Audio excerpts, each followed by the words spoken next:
Meus queridos irmãos, amados amigos que nos acompanham por este canal, que a graça e a paz de Deus e também do seu Filho amado Jesus Cristo seja abundante na sua vida. Hoje nós estaremos comentando sobre a lição que traz o título Vivendo no Espírito. A leitura bíblica desse resumo está relacionado à carta que Paulo escreveu aos Gálatas, capítulo de número 5, do verso 19 ao verso de número 25. Nós vemos aqui o conflito entre a velha natureza, antes da pessoa se render e aceitar Cristo, com a nova natureza recebida agora, regenerada pelo Espírito Santo. Vivendo no Espírito. Sabemos que a única maneira de vivermos no Espírito só ocorre quando a pessoa ela se rende aos pés de Cristo, aceitando como o seu único e suficiente Salvador, o qual o Espírito Santo ele passa a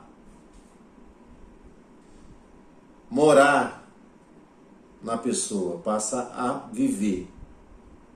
Então, quando uma pessoa aceita Cristo como seu único e suficiente Salvador, a natureza carnal, a natureza adâmica, herdada de nossos pais, ela ainda continua viva dentro de nossas vidas.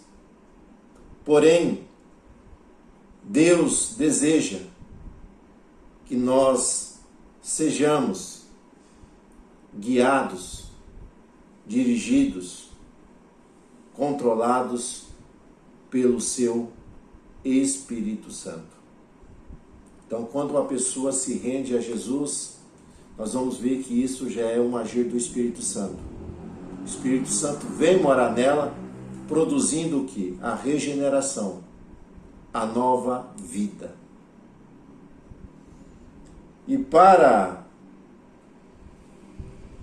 andarmos no Espírito, nós vamos ver que nós temos que nos render totalmente a Ele.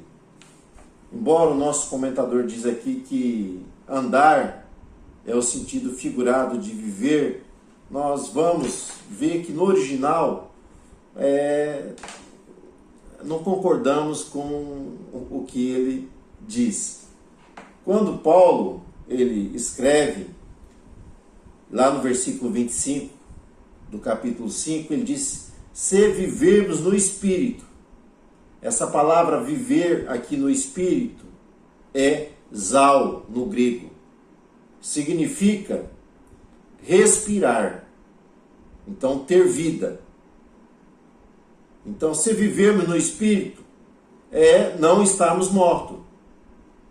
Paulo escrevendo aos Efésios diz que antes nós estávamos mortos do que nos nossos delitos, nos nossos pecados, mas Cristo nos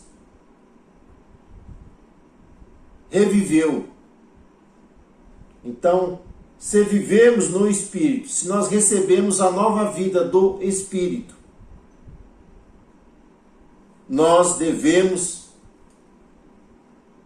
também andar no Espírito. E andar aqui é estoiche. Significa caminhar, ser conduzido. Estar andando o quê? Em fila. Nós podemos usar o exemplo aqui de um veículo. Você está conduzindo um veículo. Aí em determinado momento você para. E uma outra pessoa entra dentro do veículo com você. Então, a partir daquele momento ali, você está ali se relacionando, se comunicando ali com alguém que está ao seu lado. Mas quando você começa a dirigir, a estar nesse percurso, a estar conduzindo esse veículo, aquela pessoa que está ao lado, ela vai agora direcionar, guiar você, aonde você deve virar, aonde você deve acelerar, reduzir. Então essa pessoa será o quê? O seu guia. E isso é que acontece em nossas vidas. Quando a pessoa aceita a Cristo, o Espírito Santo habita, mora nela, vive nela. Só que agora o seu andar, o seu caminhar será agora instruído, dirigido pelo Espírito Santo. Jesus, ele diz para os discípulos, quando o Espírito Santo viesse, guiaria eles em toda a verdade. E Paulo, escrevendo aos Romanos, diz que os filhos de Deus são guiados, são conduzidos, são dirigidos pelo Espírito de Deus. Então, uma pessoa que aceita Cristo, o Espírito Santo passa a viver nela. Só que ela precisa agora andar no Espírito. O que é andar no Espírito? É dar ouvidos ao que o Espírito Santo diz, ao que o Espírito Santo nos orienta, ao que ele fala. Então, nesse primeiro texto, ele está dizendo isso.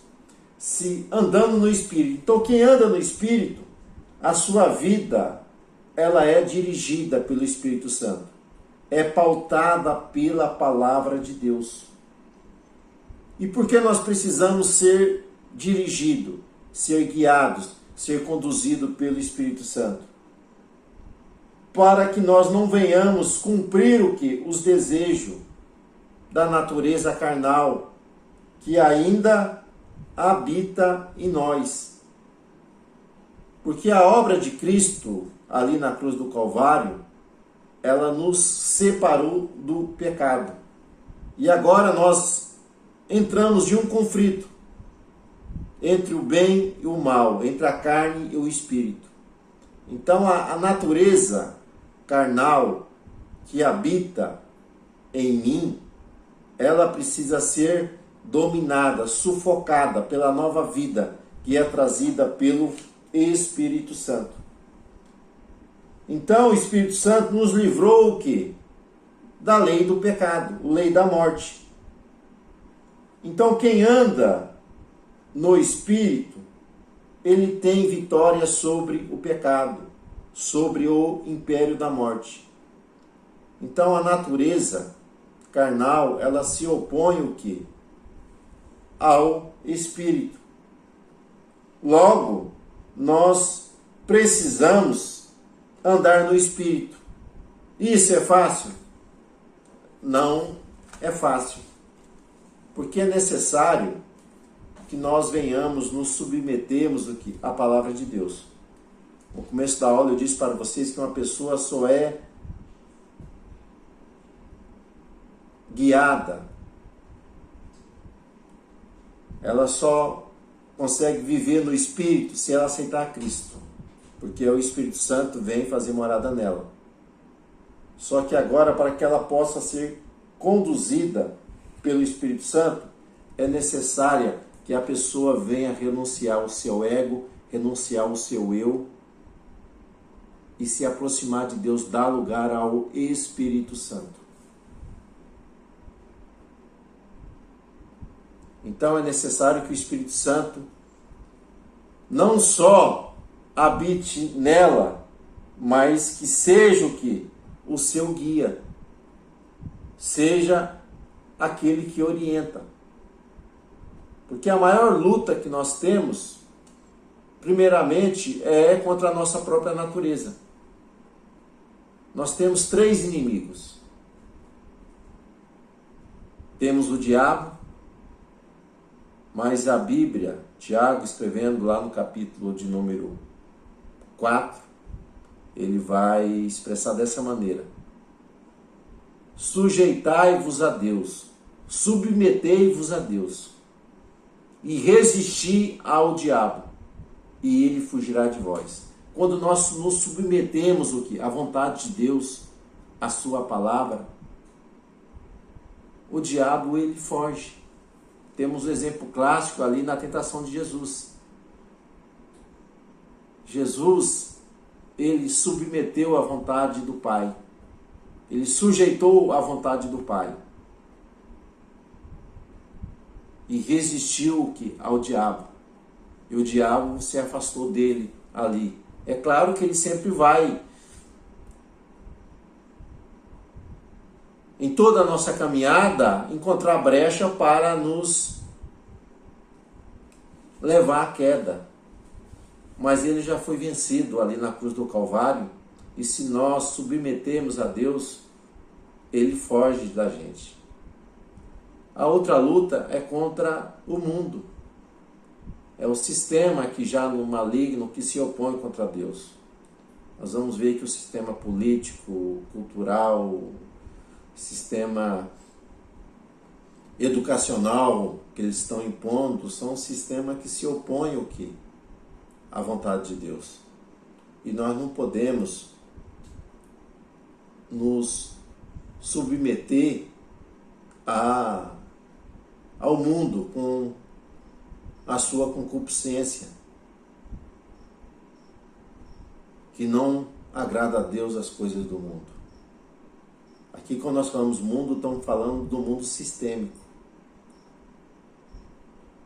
Aonde o corrupto é aplaudido e aquele que é honesto, as pessoas chamam ele de bobo, né? Olha lá, ó, usou uma expressão aí, mané, otário, né? Mas sabemos que haverá uma diferença, há um memorial escrito diante de Deus para aqueles que o temem. Então um dia cada um vai ter que prestar conta.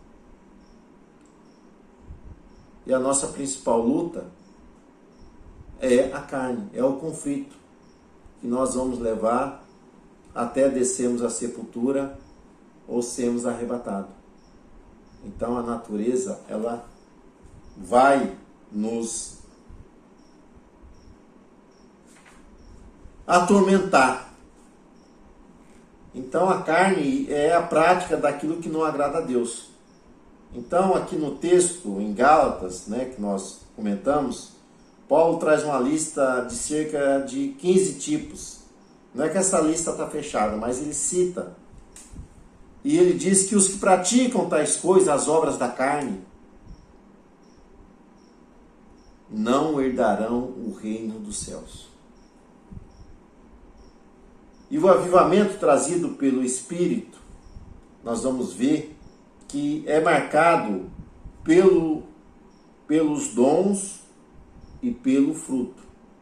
Os dons, eles são doados. O fruto, ele é gerado. Então, o uso dos dons espirituais sem o fruto é apenas exibicionismo. Não tem nenhum valor se não tiver o fruto do Espírito Santo. Então, nem todos serão portadores dos dons, mas todos os cristãos será manifestado nele o quê? O fruto do Espírito Santo. Através do seu caráter, através da sua vida. Então o fruto, ele é evidenciado aqui na nossa vida. E Paulo conclui dizendo, quem tem os frutos, ele vai dizer, né? Contra essas coisas não há lei. Então não há nenhuma condenação para aqueles que estão em Cristo Jesus, que não andam mais segundo a carne, mas andam segundo o Espírito. E Jesus disse, pela árvore conhecereis o que? Os frutos. nós vamos ver que o fruto do Espírito é amor,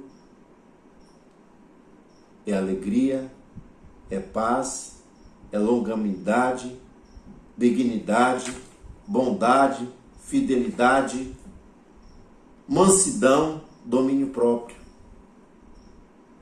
Então, o cristão que anda no Espírito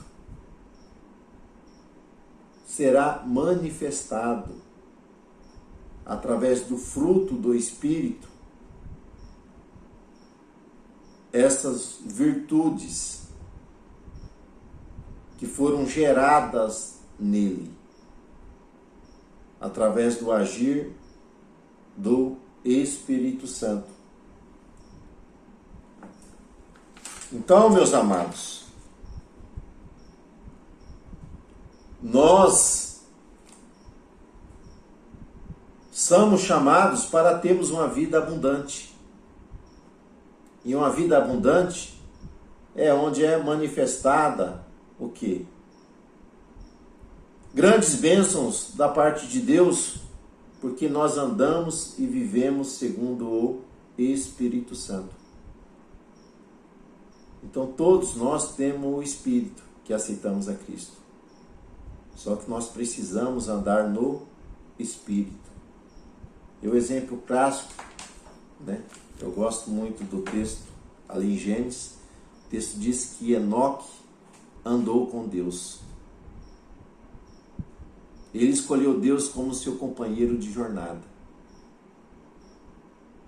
Então, se Deus está conosco, nós falamos, Deus está comigo. Isso tem que ser expressado através das nossas atitudes, que vai demonstrar que nós estamos andando com Ele. Então, que Deus te abençoe, Deus te guarde, Deus te ajude. Até uma próxima oportunidade, Deus assim permitindo. Fique na paz.